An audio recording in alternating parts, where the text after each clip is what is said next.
I like to travel with all my little doodads. I've got my tech bag down to a science. I usually like to pack extremely light. Although, I'm sure you'll disagree that this is light.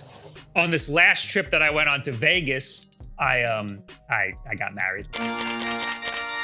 I brought a lot of things with me.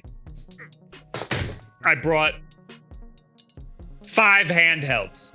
I promised there was a reason for each one of them. Along with the handhelds, there's also some everyday carry tech I like to always have on me. And of course, you need some accessories like cables and chargers and bags and cases and stuff. None of these companies paid to be in this video, except for Surfshark. Some of these companies have sponsored me in the past, but they didn't ask to be in this video. They didn't pay to be in this video. I didn't tell them I was putting them in this video. These are all just things that I genuinely use throughout my day and throughout my travels. I will be including Amazon affiliate links in the description below if you like anything here, and that helps support the channel. Thank you. We'll start with the bag that houses all of my little trinkets. You'll notice that I don't like these bags that have a lot of padding or that have a lot of spacers in them or anything like that. That sectioned off padding is cool for organization and can make everything look really aesthetic, but it also just takes up a ton of room. With the way that some of these backpacks are padded out, you can fit like double the crap in there if you just remove all of that padding. So you might notice that my backpack isn't as organized as some other people's, but I'm focusing on being functional. And I got a lot of crap that I got to pack in here. I got this backpack 2 years ago. The price has gone up astronomically. I only paid $70 for this backpack. Now it's $250 on Amazon. I think it's definitely worth $70. This was suggested to me by my friend Xeon over at Nintendo Life. It's a camera backpack that comes with a bunch of inserts, but they're all removable. I immediately removed all of them. Sometimes I use them as separators in my big luggage. Without those separators, it's got a nice big open inside and a laptop sleeve that just barely holds my 16-inch MacBook Pro. This is the M1 model. I use it every single day. I edit all of my videos on here, and we have a D-brand leather skin on here that is not a sponsor. They've never sponsored me. This M1 MacBook Pro is now finally starting to show its age. So I think later this year in December, when they make the new version, I might end up getting that one. I need to increase my render times. I always take this laptop with me. I feel naked if I don't have it. I think I only used it maybe one time on the whole trip, so I really didn't need it. That's just something that I need to get over. I'll stop burying the lead here and I'll start talking about the handhelds that I brought with me. I've been playing Death Stranding, Donkey Kong Bonanza. There's the new Ninja Gaiden Ragebound and the Shinobi demo that just came out. So I wanted to bring both my Switch 2 and a PC handheld because I've been playing games on both of those things. I've been having a really hard time deciding which PC handheld that I should be bringing with me. But ultimately, I decided to bring my Lenovo Legion Clam with me. That is the Lenovo Legion Go that I modded to be a sort of netbook that has a leverless controller on the bottom here, which I thought would be great for the Shinobi demo, but it turns out that that game uses way too many buttons. So a regular controller would have been just fine. I have this pretty sweet, extremely tiny Lit Lab carry pouch that fits the Lenovo Legion Clam perfectly inside of it. And it has 2 pouches in the front for my Asus charge brick / HDMI dock, a USB-C cable, and a whole controller. I wanted a controller with a small footprint, but something that still had thumbsticks because I did intend to play Death Stranding on the flight. So I went with this 8BitDo SN30 Pro. This is the Genki version. The Genki version is the same as the rest. I just think it looks cool because it's nice and transparent. It's also, I think, the newest 8BitDo SN30 Pro that I have. This controller works on the Switch and the Switch 2. You do have to perform a firmware update if you want to get it to work on the Switch 2, though, but it's easy enough to do. The cable that I packed in this pouch is another Genki. This one is rated for 240 watts. It's a double-sided USB-C cable. It's more than powerful enough for my Switch 2, my PC handheld, and even my MacBook. I love these cables that have a screen in them. I actually can't find this one online anywhere. I think maybe they sent this to me and it's not available yet, or it's been sold out for a bit. I have mentioned before this soubrette one that I've used in the past. It was in my gift guide video for December. The screen tells you exactly how much wattage your device is pulling, which is always cool when you're playing a game. You can see exactly how hard your device is working. It's also how I learned that the outlet on the flight to Vegas wasn't working. The outlet on the way back was working. So on the way to Vegas, I only had about an hour of Death Stranding. Then I had to switch to Donkey Kong. The Switch 2 battery lasted way longer. Never rely on the outlets on airplanes. Always have a backup plan. Also, never rely on the airplane Wi-Fi either.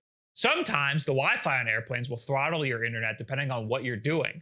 They don't like it when you're watching videos, for example. But if you turn on a VPN, like this video's sponsor, Surfshark, they can't tell what you're doing. So sometimes you can get away with things like watching videos on their terrible 1 megabit per second connection. And I'm a nervous flyer, so I like to put something on during takeoff.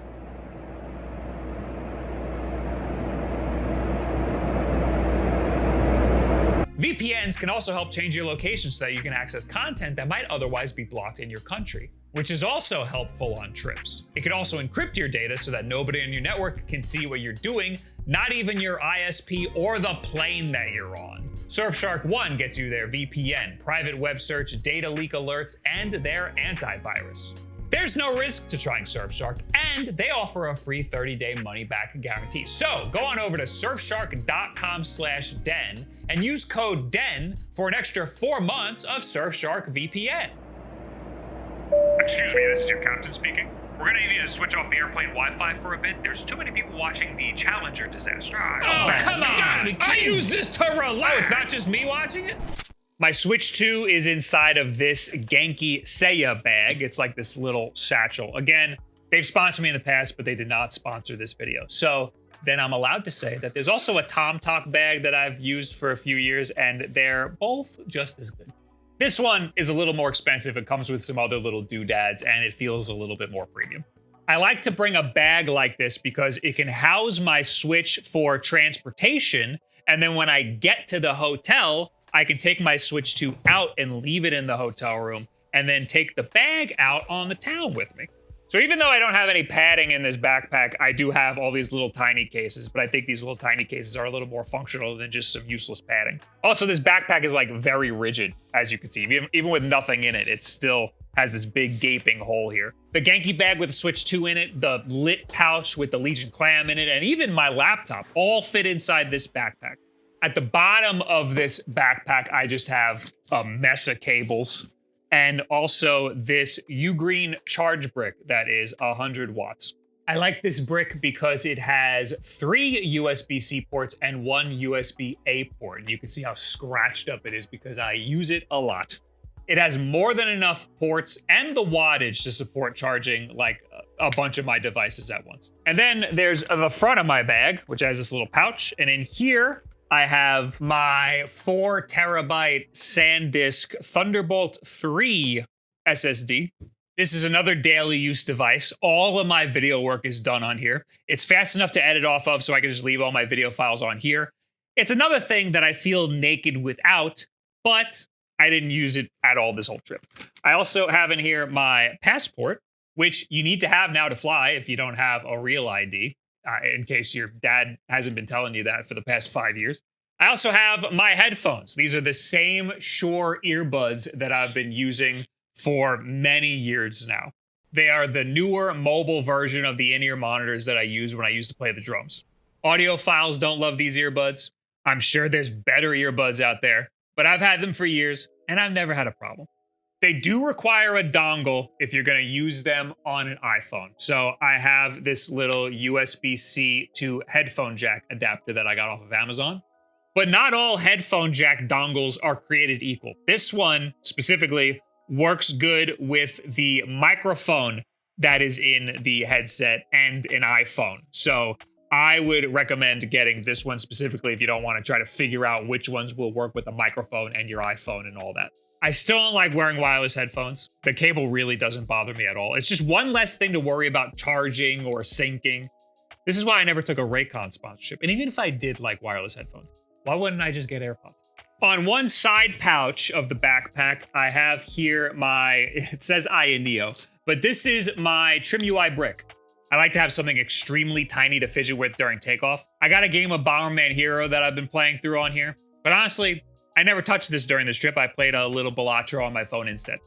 This is just so tiny that I just leave it in my backpack and just forget about it. On the other side pocket, I have here another Ugreen. This is a MagSafe power bank that is 10,000 milliamp hour. It's not too big, it's not too small. They also have a pink one that Hannah uses all of the time. They've given me a ton of power banks, and this one is my favorite because it's decently sized and it just slaps onto the back of the iPhone. So both me and Hannah have genuinely been using these all the time. I even used it to charge my Switch 2 at one point on the trip. And it's got a cute little face. Look at that cute little face there. Wow. I wish it showed the wattage though. And that's about it for the bag. There's some other things that I had stashed away in my luggage though. Hannah wanted me to make a wedding-themed Game Boy. This is for a photo shoot. So I modded a Game Boy Advance and I 3D printed our little wedding logo and glued it onto the inside so you can see it. I think it came out really nice. I brought this and the SP that I made a while ago with us. And of course, the Game Boy camera. So these weren't really brought as toys to play with. These were more brought for decoration. I also brought my Books Palma with me, which I used to scroll Twitter by the pool for exactly 10 minutes one time. E-readers are fantastic screens to look at in the 110-degree Vegas sun. You can't see shit on an iPhone out there. And of course, I brought the good old Fujifilm X100 and also my Sony Nex 5N camera. I have videos on both of those cameras over on the YouTube channel, youtube.com/BobWulff. This worked as kind of a his and hers cameras for when we were running around during the week.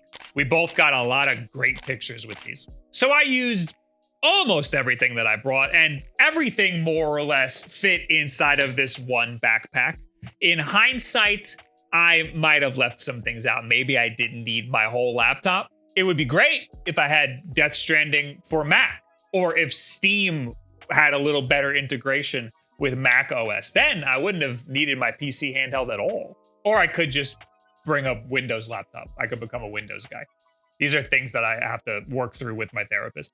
The Lenovo Legion Go handled Death Stranding very well. I was getting mostly around 60 frames per second at 800p. It didn't handle it too good on battery. It performed fine, but it drained the battery like crazy. And there were some slight hiccups when you would enter a new area. One of my biggest issues with the Legion Go is how loud it is at full performance. But on a flight, it doesn't matter how loud it is. Everything's loud on a flight. You can't hear the Legion Go over the sound of the airplane at all.